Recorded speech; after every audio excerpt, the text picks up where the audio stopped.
I don't know if did you catch this? Max Holloway was voted and named top performer for the month of January for MMA. And I think that must be a new thing. I've never heard of this before within our sport. I hope it sticks around. I kind of like to break it down into a monthly ranking, right? Because you're having some months are having 4 shows just with the UFC. Once Bellator, they're going to have 2 more. You're going to have about 80 fights to choose from. 80 fights to choose from. You're going to have one top performer. I kind of like the idea for a month. But Max got it for January.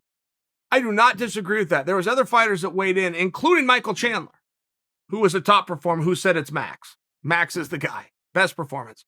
So it does take me back, though. What a difference a day makes, right? We had spoiled this whole week. Max fights. Then we get the Wednesday card.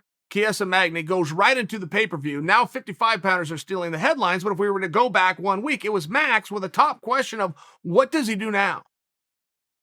And one thing that has greatly disappointed me, though I could not say surprised, one thing that has greatly disappointed me is there's not a 45-pounder out there with the balls to call out Max Holloway. Not one.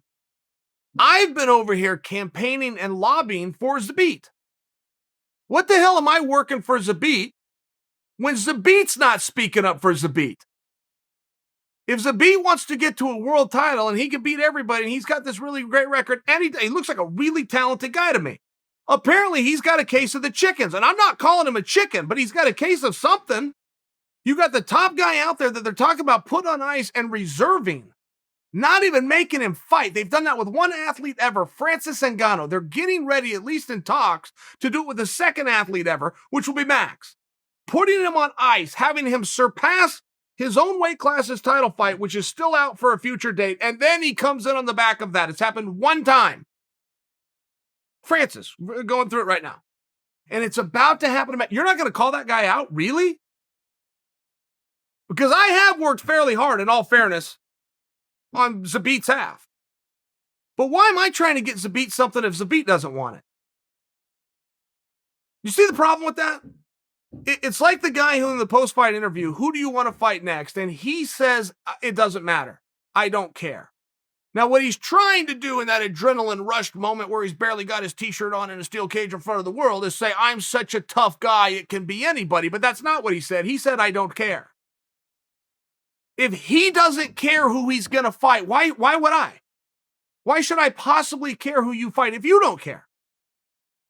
So why have I been sitting over here for well over a year trying to get Zabit a title fight? Who, by the way, I notice Errol Helwani does it. I notice Luke Thomas does it. I notice Brendan Schaub does it. I notice Joe Rogan does it. Why are we trying to get Zabit something that Zabit doesn't want? The hottest name in his division in the last week wasn't Volkanovski. It wasn't the return of Triple C entering the division. I don't want to be corrected on that. It wasn't Yair being out. It wasn't Zombie. It wasn't Ortega. It was Max Holloway. And nobody called him out, including you, Zabit.